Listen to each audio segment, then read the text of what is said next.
2 Samuel, capítulo 12, versículo 8 em diante. Quem achou, diga amém.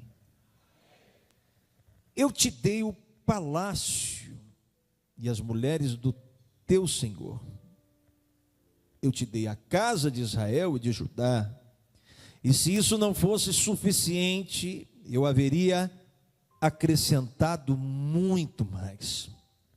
Sendo assim, porque desprezaste a palavra de Yahvé, fazendo o que eu reprovo, tu mataste ao fio da espada teu servo Urias, o heteu, e tomaste para teu prazer a esposa dele.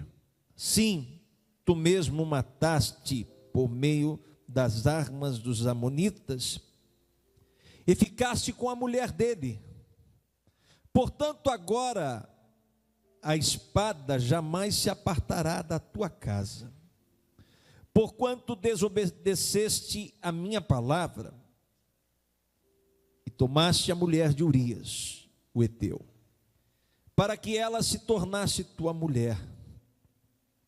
Assim diz Yahvé: na tua própria casa farei surgir a desgraça contra ti. Tomarei as tuas mulheres debaixo dos teus olhos, e as darei ao teu próximo, que se deitará com as suas mulheres à luz deste sol. Tu agistes as ocultas, mas eu cumprirei tudo o que hoje vos anuncio perante a face de todo Israel e à plena luz do dia. Versículo 13. Davi confessou. Repita comigo, Davi confessou. Davi confessou a Natã: pequei contra Yahvé. Então Natã afirmou a Davi: por sua parte, Yahvé perdoa o teu pecado. Diga: Yahvé perdoa o teu pecado, não morrerás. Agora vamos para o Evangelho de João, capítulo 8, versículo 1 em diante.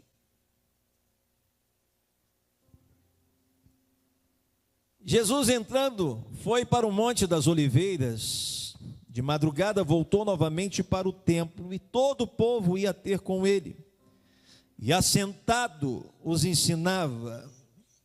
Os escribas e fariseus trouxeram à sua presença uma mulher surpreendida em adultério. E fazendo-a ficar de pé no meio de todos, disseram a Jesus: Rabi, mestre, esta mulher foi apanhada em flagrante adultério. E na lei nos mandou Moisés que tais mulheres sejam apedrejadas. Tu, pois, que dizes? Isto diziam eles, tentando para terem de que o acusar. Mas Jesus, inclinando-se, escrevia na terra com o dedo. Como se insistissem na pergunta, Jesus se levantou e lhes disse: aquele dentre vós que estiver sem pecado, seja o primeiro que lhe atire a pedra. E tornando a inclinar-se, continuou a escrever no chão. Mas ouvindo eles esta resposta, e acusados pela própria consciência, foram se retirando um por um, a começar pelos mais velhos até os últimos, ficando só Jesus e a mulher no meio onde estava.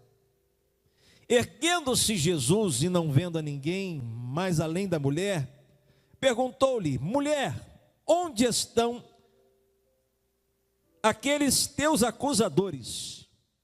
Ninguém te condenou? Respondeu ela: ninguém, Senhor. Então lhe disse Jesus: nem eu tampouco te condeno. Vai e não peques mais. Repita essa frase comigo: vai e não peques mais. Eu não sei se alguns dos senhores que estão aqui nessa noite já ouviram esta palavra, ortopedia social. Diga comigo, ortopedia social. O que é ortopedia social, pastor? O que significa ortopedia social? Esta palavra é oriunda da filosofia, da psicologia e significa colocar algo no lugar. Me ajude a pregar nessa noite. Ortopedia social é colocar algo no lugar. Nós temos em nosso corpo 206 ossos. Você tem no seu corpo, na fase adulta, 206 ossos. Temos os ossos dos membros superiores, braço, cintura escapular. Nós temos os ossos dos membros inferiores, joelho, perna e pé. Nós temos os ossos que protegem os nossos órgãos vitais, que é a nossa costela. E a nossa costela, ela dá uma volta aqui, fechando ali, protegendo o teu coração, protegendo os teus rins, protegendo o teu pulmão, protegendo o teu pâncreas. E tem uma costela aqui, mais ou menos, quando chega nessa parte, ela é chamada de costela falsa, porque ela não se fecha.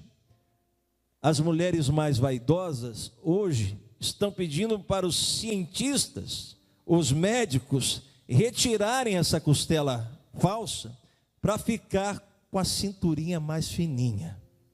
Só que é um perigo isso, porque está colocando em risco um dos seus órgãos vitais. Ela tem uma função de proteger. Nós temos o nosso crânio, que protege o nosso cérebro.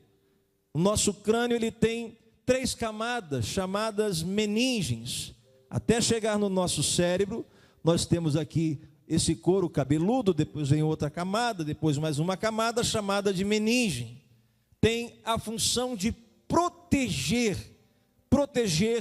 o nosso cérebro. Quando nós caímos, quando nós nos acidentamos, quando nós quebramos alguma parte do nosso corpo, do nosso osso, nós procuramos quem? Um ortopedista. Vamos ao ortopedista para que ele possa colocar o nosso osso no lugar, consertar o que se quebrou, consertar o que se soltou. O ortopedista, ele vai trabalhar naquilo que foi fraturado. Veja como é que Deus, ele é um ser inteligente, dá ao homem a inteligência para consertar o osso quebrado. Será que você pode glorificar a Deus pela inteligência que ele deu ao homem? Quando uma pessoa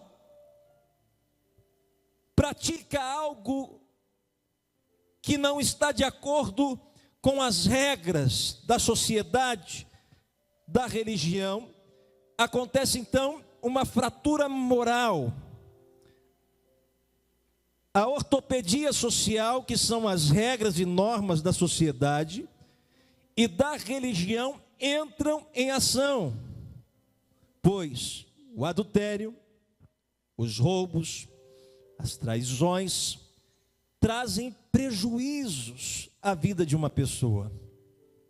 Quando nós mentimos, quando nós traímos, quando nós proferimos mentira, o sábio Salomão diz no livro de Provérbios, capítulo 17, versículo 7, que a mentira não pode estar na boca de um príncipe.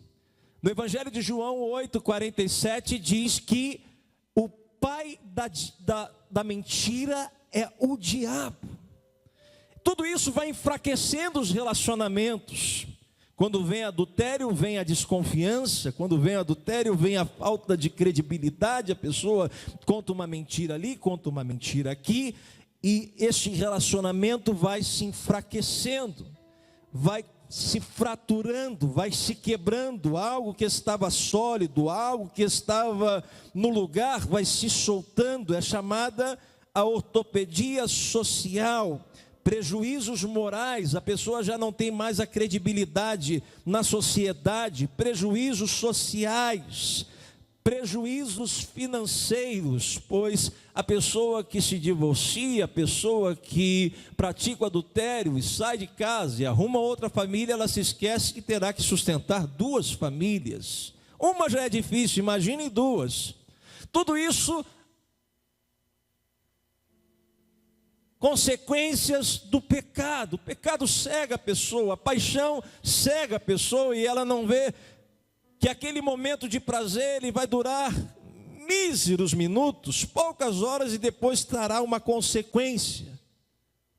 O que é pior, além do prejuízo moral, social, financeiro, também tem o prejuízo emocional, o sentimento de culpabilidade. A pessoa já não consegue mais encarar a vida, a pessoa já não consegue mais olhar o seu próximo nos olhos, aquele que ministrava já vai perdendo a moral para ministrar, a autoridade espiritual, aquele que era cheio do Espírito Santo, as pessoas já passam ali a observar de uma forma mais reservada por causa da mancha que ficou.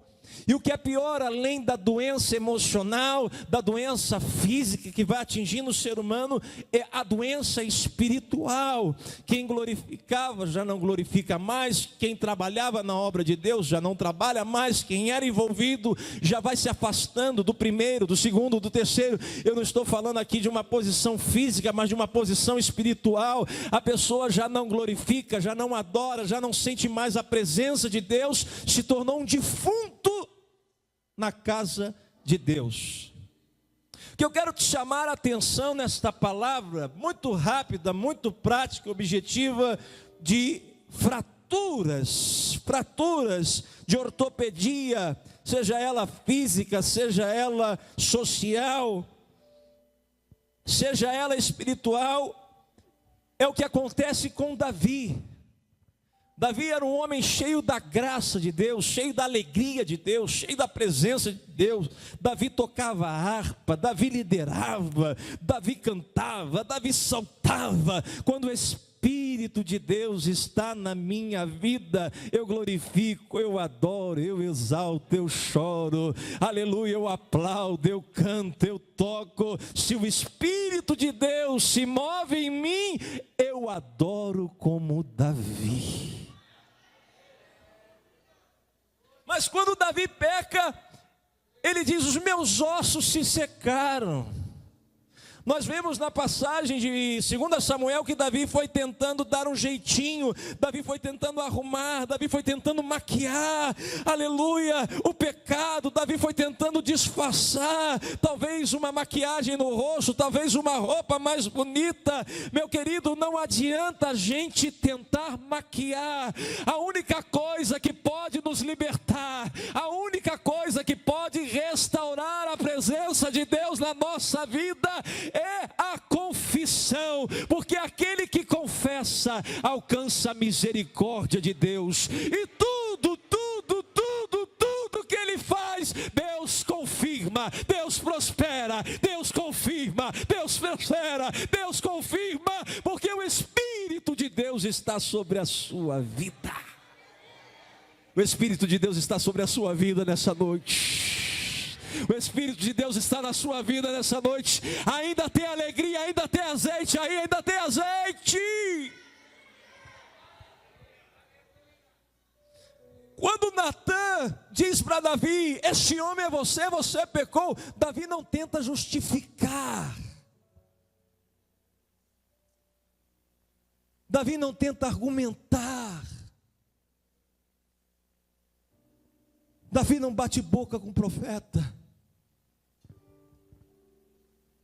Davi diz: eu confesso, eu pequei, eu errei. Nós vemos que o profeta deu uma sentença terrível da consequência do pecado. Mas quando Davi confessa, o profeta dá a sentença final. E a sentença final de Deus é: você está perdoado, você está perdoado, você está perdoado.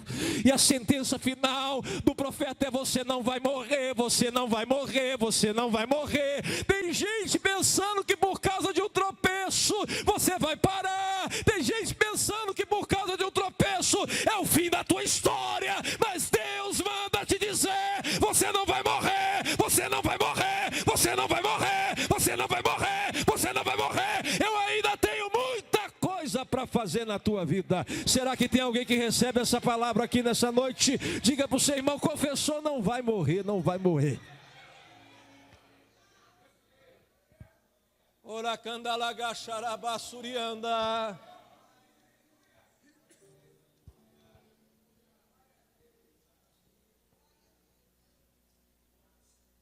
Ele diz no Salmo 51, versículo 11, que nós lemos no devocional: não retires de mim o teu espírito, não retires de mim o teu espírito, não retires de mim o teu espírito, não retires de mim o teu espírito.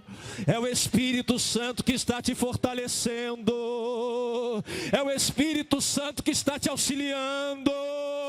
Você não parou porque o Espírito Santo é a tua força, é a tua força, é a tua força. Perco o trono, perco o reino, perco tudo, mas não retire de mim a tua unção. Quantos querem a unção? Quantos querem a unção, a presença do Espírito?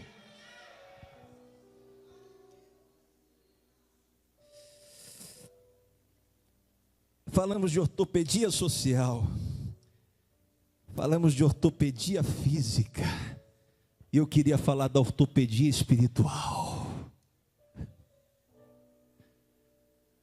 Jesus é especialista nessa área. Diga para o seu irmão: Jesus é especialista em ortopedia espiritual.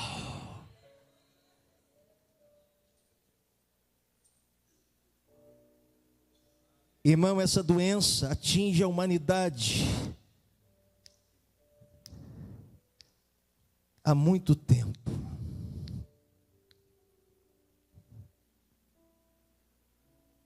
A área espiritual é a que mais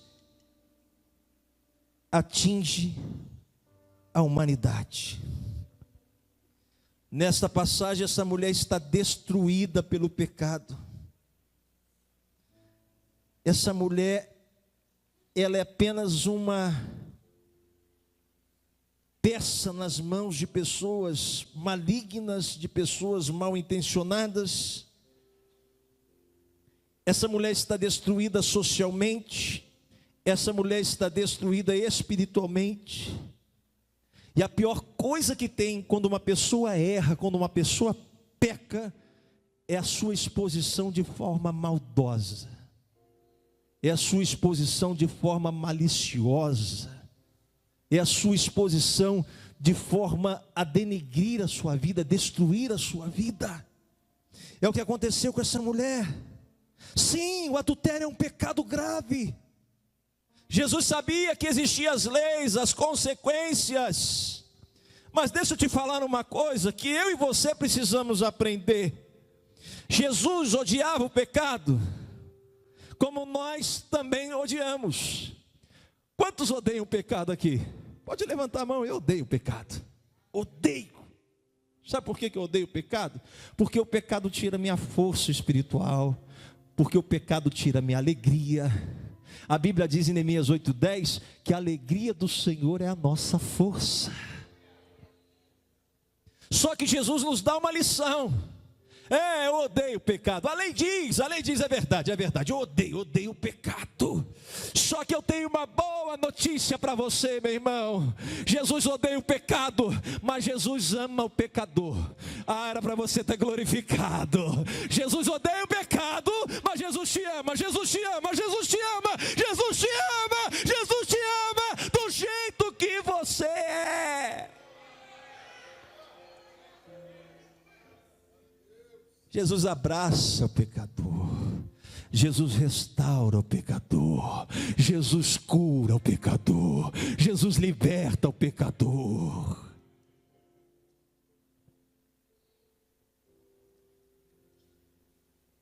Ele derruba a hipocrisia daqueles que conheciam a lei. Eles trazem a mulher, pregavam que não se devia nem olhar para a mulher alheia, mas eles olhavam. Pregavam que não podia cobiçar, mas eles cobiçavam.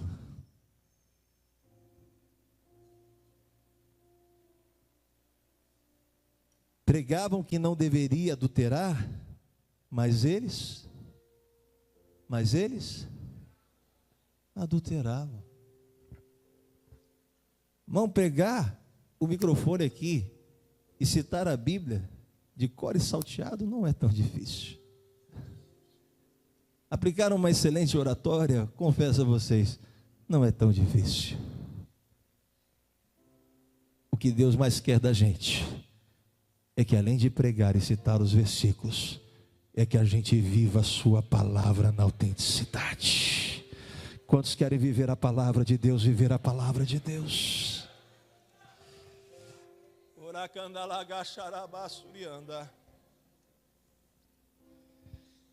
Jesus não gostava e não gosta de 2 pesos, 2 medidas. E Jesus ainda hoje está desafiando: se alguém não tem pecado, que atire a primeira pedra. Todos tiveram que largar as pedras. Todos.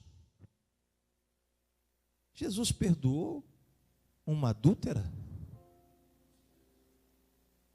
Jesus perdoou uma adúltera? Perdoou. Mas Apocalipse fala que os adúlteros não entrarão no reino dos céus.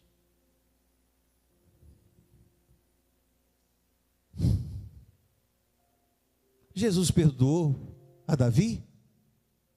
Sim ou não? Mas Davi tinha foro privilegiado.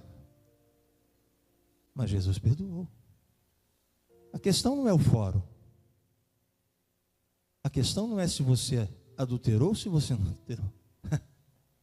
A questão é que você mude o seu comportamento. Quantos estão entendendo a palavra de Deus? A questão é essa. A questão é que você largue o pecado. A questão é que você abandone o adultério.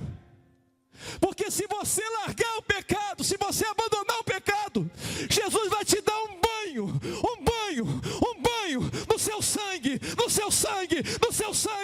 vai manter o seu nome no livro da vida. Será que alguém pode glorificar o nome do Senhor Jesus aqui? A questão é abandonar. Não entrarão os adúlteros que continuam adulterando. Não entrarão aqueles que pensam que engana a Deus e o pastor. Mas se você abandonar, a glória da segunda casa será maior do que da primeira.